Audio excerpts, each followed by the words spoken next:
SDM साहब अपनी सरकारी गाड़ी को लेकर एक कॉलोनी के अंदर जाते हैं जहां पर ज़्यादातर अमीर लोग रहा करते थे। वहां पर जाने के बाद एक घर का दरवाज़ा खटखटाते हैं तो अंदर से एक लड़का दरवाज़ा खोलता है और उनसे पूछने लगता है कि हाँ जी कहिए आपको किससे मिलना है। तो उसके बाद एसडीएम साहब कहते हैं कि आपकी मम्मी कहाँ है, हमें आपकी मम्मी से मिलना है।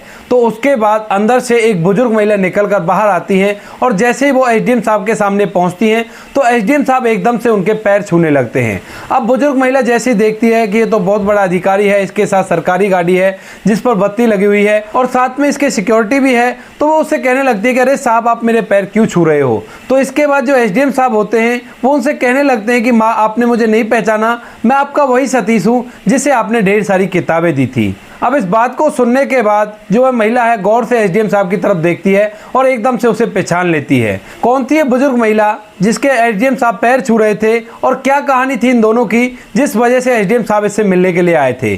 पूरी कहानी की सच्चाई जानने के लिए वीडियो को अंत तक जरूर देखें। बिहार के एक गाँव में एक परिवार रहा करता है जिस परिवार के अंदर माता पिता है और एक लड़का है जिसका नाम है सतीश। सतीश जो कि अभी ग्रेजुएशन कर रहा है और उसके माता पिता उसे पढ़ा लिखा कर किसी बड़ी पोस्ट को हासिल कराना चाहते हैं, इसीलिए वह उसकी पढ़ाई लिखाई पर बहुत ही ज़्यादा ध्यान दिया करते हैं। उसके पिता के पास कुछ पुश्तैनी ज़मीन है, उस पर खेती बाड़ी भी किया करते हैं और साथ में थोड़ी बहुत मेहनत मजदूरी भी कर लिया करते हैं ताकि उसके बेटे को पढ़ाई लिखाई में कोई भी परेशानी नहीं आए। इधर जो उसकी माँ है वो भी उसका पढ़ाई लिखाई में पूरा साथ देती है और कहती है कि बेटा अच्छे से पढ़ाई करो ताकि तुम एक बड़े अफसर बन सको और तुम्हारा जीवन अच्छी तरह से व्यतीत हो जाए। इस बात को सुनकर जो बेटा होता है वह भी ग्रेजुएशन के टाइम से ही यूपीएससी की तैयारी करने लगता है।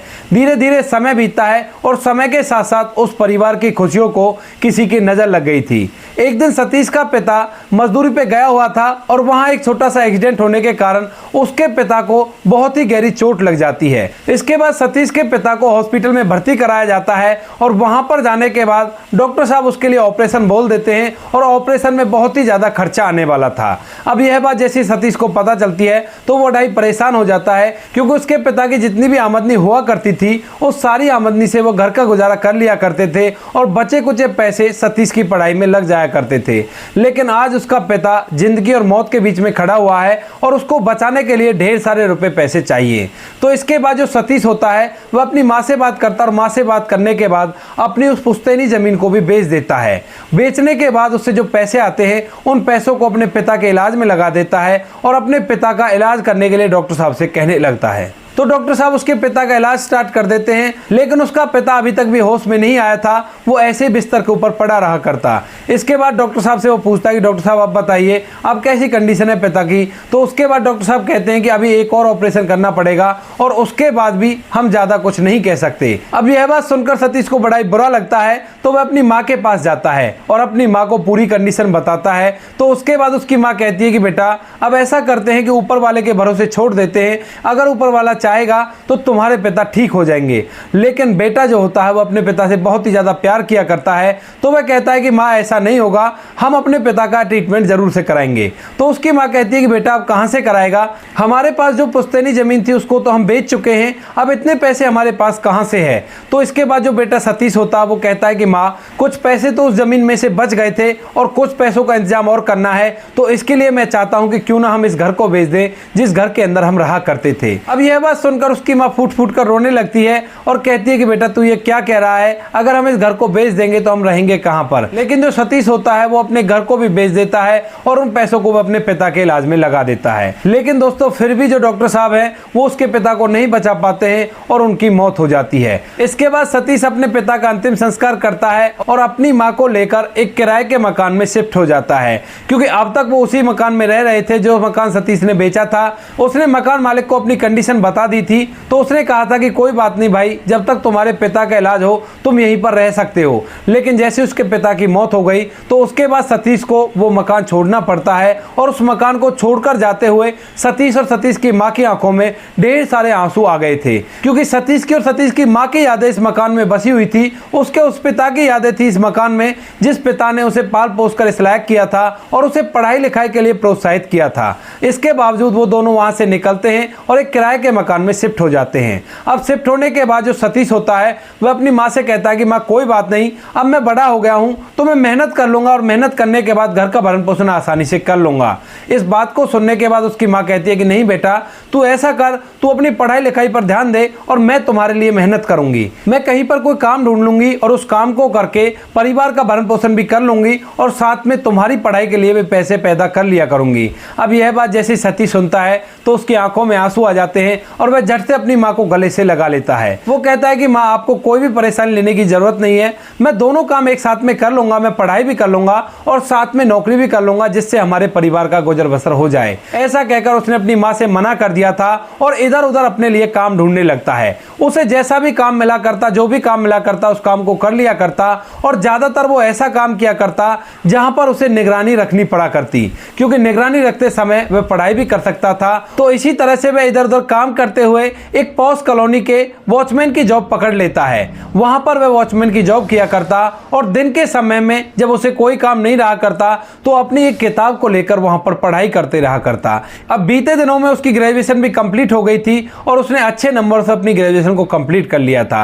अब वह यहाँ पर वॉचमैन की जॉब किया करता, साथ में पढ़ाई भी किया करता। जो पैसे उसे मिला करते उन पैसों को वो अपनी माँ को दे दिया करता घर का खर्च चलाने के लिए। अब वह वहां पर जॉब कर रहा था। जॉब करते हुए जो कॉलोनी के अंदर कुछ व्यक्ति होते हैं वो जैसे उसे पढ़ता हुआ देखते हैं तो कोई तो उसे फटकार लगाने लगता है, कहता है कि अगर तू पढ़ाई करेगा तो यहाँ पे ध्यान कैसे रख पाएगा। तो कोई उसकी पूरी कहानी पूछता और पूरी कहानी पूछने के बाद उसका मजाक उड़ाने लगा करता। लेकिन जो सतीश होता है वो इन सभी बातों को सुनता रहता है और अपने काम में व्यस्त रहता है। एक दिन वहां से एक महिला गुजर रही थी जिनकी उम्र लगभग 40-45 साल होगी और वह जैसे ही देखती है सतीश को पढ़ाई करते हुए तो एकदम उसकी तरफ जाने लगती है और सतीश जैसे उस महिला को अपनी तरफ आते हुए देखता है तो वो अपनी किताब पीछे की तरफ छुपा लेता है। उस महिला का नाम था बीना। अब बीना जैसी सतीश को देखती है तो उससे कहती है कि तुम क्या छुपा रहे हो, मुझे दिखाओ तुम्हारे हाथ में क्या है। लेकिन जो सतीश होता है वह उनसे मना करता है, कहता है कि मैडम मेरे हाथ में कुछ भी नहीं है और मैं आपसे भला क्या छुपाऊंगा। इतनी ही देर में वह महिला उसके पास पहुंच गई थी और उसका हाथ पकड़कर उस किताब को अपनी आंखों के सामने ले आती है। अब जैसे बीना माँ उस किताब को देखती है तो वह पढ़ी लिखी थी तो वह पढ़ लेती है कि यह किताब तो यूपीएससी की है। तो उससे पूछने लगती है कि तुम यूपीएससी करना चाहते हो। तो उसके बाद सतीश कहता है कि हाँ मैडम, मैं यूपीएससी क्लियर करना चाहता हूं। तो उसके बाद बीना जी कहती हैं कि ये बताओ, ये तो बहुत करनी पढ़ाई है, क्योंकि मेरे बेटे ने भी इसे करने की कोशिश की थी लेकिन वो इसे नहीं कर पाया और अब एक कंपनी में जॉब किया करता है। लेकिन तुम इस तरह से वॉचमैन की जॉब करके यहाँ पर इस पढ़ाई को कैसे कर सकते हो। उसके बाद सतीश बीना माँ से कहता है कि मैडम मेरी बहुत ही बड़ी परेशानी है, अगर मैं नौकरी नहीं करूंगा तो मेरे परिवार का भरण पोषण नहीं हो पाएगा। तो बीना माँ उसे पूछने लगती है कि कौन सी तुम्हारी परेशानी है जिस परेशानी के लिए तुम्हें वॉचमैन की नौकरी करनी पड़ रही है। तो उसके बाद सतीश अपनी पूरी कहानी उस बुजुर्ग महिला को बताता है और कहता है कि मेरे पिताजी की मौत हो गई और उसके बाद उनके बीमारी में हमारी सारी जमीन जायदाद के पैसे लग गए और वह फिर भी नहीं बच पाए। अब मैं अपनी माँ के साथ एक किराए के कमरे में रहा करता हूँ, लेकिन मेरी माँ मुझे बड़ा अधिकारी बनना देखना चाहती है और मैं भी यही चाहता हूँ। तो इसी वजह से मुझे नौकरी के साथ ही पढ़ाई करनी होगी और तभी मैं कुछ आगे बढ़ सकता हूँ। इस बात को सुनकर जो बीना जी थी वो उस लड़के पर तरस खाती हैं और उससे कहती है कि बेटा अगर तू ऐसा चाहता है तो मैं ऊपर वाले से दुआ करूंगी तू इस मकसद में जरूर से कामयाब हो। ऐसा कहकर वे वहां से चली जाती हैं और सतीश दोबारा से अपनी पढ़ाई लिखाई में लगने लगता है। बीना माँ जैसे अपने घर पहुंचती हैं तो घर जाने के बाद उनका बेटा जो कि ड्यूटी पर जाने ही वाला था तो उससे कहने लगती है कि बेटा तुमने यूपीएससी की तैयारी की थी ना। तो वो कहता है कि हाँ माँ, मैंने यूपीएससी की तैयारी की थी। तो वो कहती है कि तुम्हारी किताबें कहाँ हैं जो तुम ढेर सारी किताबें खरीद कर लाए थे। तो वो कहता है कि माँ मुझे नहीं पता वो कहाँ पर हैं, शायद स्टोर रूम में पड़ी होंगी। ऐसा कहकर वो ऑफिस के लिए निकलने लगता है, लेकिन तभी उसकी माँ उसे रोकती है और कहती है बेटा अब तो ऐसा करूं सभी किताबों को लाकर मुझे दे दे और मैं उन्हें किसी को देना चाहती हूं। तो उसका बेटा कहता है कि माँ मुझे ऑफिस के लिए लेट हो रहा है, आप ऐसा करना बाद में उनको दे देना, मैं शाम को आकर निकाल दूंगा। लेकिन बीना माँ अपने उस लड़के से जिद करने लगती है और कहती है कि अभी के अभी उन किताबों को ला कर दे। तो इसके बाद उसका बेटा चिल्लाते हुए स्टोर रूम से उन सारी किताबों को ढूंढकर उसको ला कर दे देता है। अब उसके बाद बीना माँ का बेटा उसे पूछने लगता है कि माँ आप इन किताबों को किसे देना चाहती हो। तो बीना माँ बता देती है कि मैं इन्हें वॉचमैन को देना चाहती हूँ, वो यूपीएससी की तैयारी किया करता है और वो यूपीएससी क्लियर करना चाहता है। इस बात को सुनकर उसका बेटा हंसने लगता है और कहता है कि माँ ये यूपीएससी क्लियर करना कोई बच्चों का खेल नहीं है। जो आपको पता होगा मैंने कितनी सारी पढ़ाई की थी लेकिन उसके बावजूद भी मैं यूपीएससी को क्लियर नहीं कर पाया। इसके बाद बीना माँ उससे कहती है कि कोई बात नहीं, वो भले इस टेस्ट को क्लियर ना कर पाए लेकिन उसके अंदर की हिम्मत देखो, वो वॉचमैन का काम करते हुए अपनी पढ़ाई पर ध्यान दे रहा है और इस टेस्ट को क्लियर करना चाहता है। उसके बाद उसका बेटा चुप हो जाता है और कहता है कि ठीक है माँ, जो तुम्हें अच्छा लगे वैसा कर लेना, मैं अब ड्यूटी के लिए लेट हो रहा हूं, मैं यहां से जा रहा हूं। ऐसा कहकर उसका बेटा वहां से चला गया था और जो बीना माँ थी वो उस थैले को जैसे तैसे ले जाकर उस सिक्योरिटी गार्ड के पास पहुंच जाती हैं। वहां जाने के बाद जैसे सिक्योरिटी गार्ड सतीश उसे देखता है तो देखने के बाद कहने लगता है कि मैडम इसमें क्या है? तो वो कहती है कि इसमें कुछ किताबें हैं, मैंने सोचा शायद तुम्हारे काम आ जाएंगी, मेरे बेटे के लिए तो ये रद्दी है, हो सकता है तुम इनसे पढ़कर कुछ अच्छा कर पाओ। उसके बाद जो सतीश होता है उस बोरे को खोलता है और खोलने के बाद जैसे उसके अंदर की किताबें देखता है तो एकदम से उसकी आंखों में आंसू आने लगते हैं। अब आंसुओं को देखने के बाद जो बीना माँ है वो उससे पूछने लगती है कि बेटा तुम्हारी आंखों में आंसू कैसे आ रहे हैं? तो वो कहता है कि मैडम जो किताबें आपने मुझे दी हैं इन किताबों को मैं काफी दिनों से खरीदने की सोच रहा था, लेकिन परिवार के आर्थिक स्थिति की वजह से मैं ये सब कुछ नहीं कर पाया। उसके बाद बीना मैडम उससे कहती है कि बेटा तुम जी लगाकर पढ़ाई करो और मुझसे तुम्हें कोई भी मदद चाहिए तो तुम बेशक से मुझे बेझिझक होकर बता सकते हो। ऐसा कहकर बीना मैडम वहां से चलने लगती हैं और जो लड़का था सतीश उन किताबों को अपने पास रख लेता है और उन किताबों को पाकर बड़ा ही खुश है। अब वो उन किताबों को पढ़ा करता और जोर शोर से अपनी तैयारी करने लगता है। इधर जो बीना मैडम थी वो बार बार उस लड़के के पास आया करती और उसे छोटी मोटी चीजों के लिए पूछा करती, जैसे कभी चाय के लिए तो कभी खाने के लिए, क्योंकि उसे पता था कि ये पढ़ाई कितनी महत्व रखती है और ये पढ़ाई अगर इसकी हो गई तो इसका जीवन सफल हो जाएगा। कई बार वो उसे कुछ पैसों की मदद भी देती है और कहती है कि बेटा जब तुम्हारे पास पैसे हो जाए तो मुझे लौटा देना, क्योंकि जो बीना मैडम थी उनके पति एक सरकारी नौकरी में थे और उनकी मौत के बाद उनकी पेंशन उनके अकाउंट में आया करती थी। तो इसी वजह से बीना मैम अपनी उन पेंशन के पैसों में से उसको आर्थिक मदद भी देती हैं और उसे पढ़ने लिखने के लिए और भी ज्यादा प्रोत्साहित करती हैं। धीरे धीरे समय बीतता और समय के साथ साथ उसका यूपीएससी का टेस्ट आ जाता है। अब सभी चीजें क्लियर हो गई थी और क्लियर होने के बाद जो सतीश होता है वो एक एसडीएम बन चुका था। इसके बाद सतीश ट्रेनिंग करने के लिए चला जाता है और वहां से उस जॉब को छोड़ देता है। अब बीना मैम जैसे देखती है कि ये लड़का तो यहां से चला गया है तो वो सोचती है कि हो सकता है उसे कहीं और पे काम मिल गया हो तो वहां पर वो अपना काम कर रहा होगा। ऐसा सोचकर वो अपने घर के अंदर आराम से जीवन बिताने लगती है, लेकिन सतीश वहां पर अपनी ट्रेनिंग कर रहा था। ट्रेनिंग के दौरान उसे जो भी वेतन मिला करता उसे अपनी माँ के पास भेज दिया करता ताकि उसकी माँ उस पैसे से अपने जीवनचर्या को चला सके और वहां पर रहकर ट्रेनिंग करता रहता है। अब जैसे उसकी ट्रेनिंग कंप्लीट होती है तो उसके बाद उसकी पोस्टिंग एक अच्छे से शहर में हो जाती है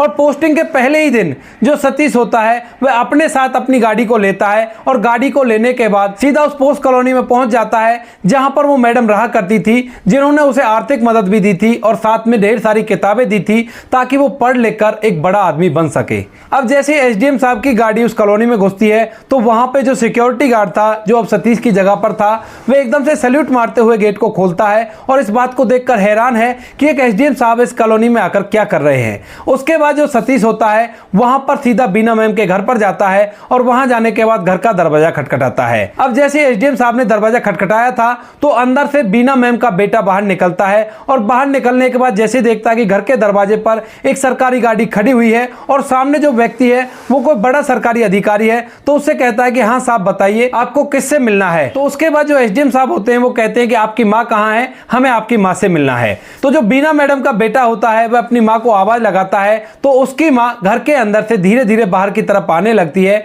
और जैसे वो बाहर आकर खड़ा होती है तो सामने सतीश को देखकर वो बिल्कुल से भी उसको पहचान नहीं पाती। तो वो कहती है कि हाँ कहिए साहब आपको क्या काम है मुझसे।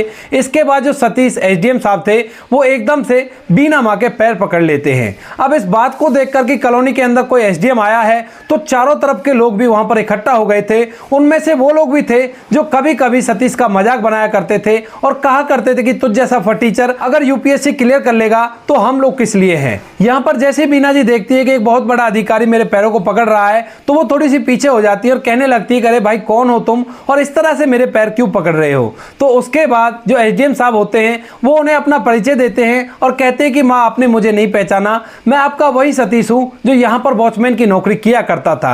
याद होगा आपको, आपने मुझे ढेर सारी किताबें दी थी और उन्हीं किताबों की वजह से मेरी किस्मत बदल गई है। अब इस बात को सुनने के बाद जो बीना जी हैं वो एकदम से उसे पहचान जाती हैं और पहचानने के बाद उससे कहने लगती है कि अरे बेटा तू तो बहुत ही अच्छी तरह से अब जिंदगी जिया करता है, कौन सी नौकरी लगी है तेरी। तो उसके बाद जो सतीश होता है वो उसे बताता है कि माँ आपकी कृपा से मैं आज एसडीएम बन गया हूँ और एसडीएम बनने के बाद मैंने सोचा कि सबसे पहले आपसे मिला जाए, इसी वजह से मैं आपके पास आया हूँ और अगर जिंदगी में कभी भी आपको कोई भी काम हो तो आप बेझिझक मुझे बता सकते हो। इसके बाद जो बीना मैडम होती हैं वो उससे कहती हैं कि अब यहीं से जाएगा या घर के अंदर भी आएगा। तो उसके बाद जो एसडीएम साहब होते हैं वो घर के अंदर जाते हैं और घर के अंदर जाने के बाद वो सभी एक सोफे पर बैठ जाते हैं। अब सोफे पर बैठने के बाद जो बीना मैडम होती है अपने बेटे से कहती हैं कि बेटा इनके लिए चाय पानी का इंतजाम करो। तो जो बेटा होता है वो भी सर झुकाते हुए हाँ जी में जवाब देकर सीधा किचन के अंदर जाता है और एसडीएम साहब के लिए खाने पीने के लिए चाय पानी का जुगाड़ करके लाता है। बीना माँ उनसे पूछती है कि ये बताओ जब तुम्हारे टेस्ट क्लियर हो गए थे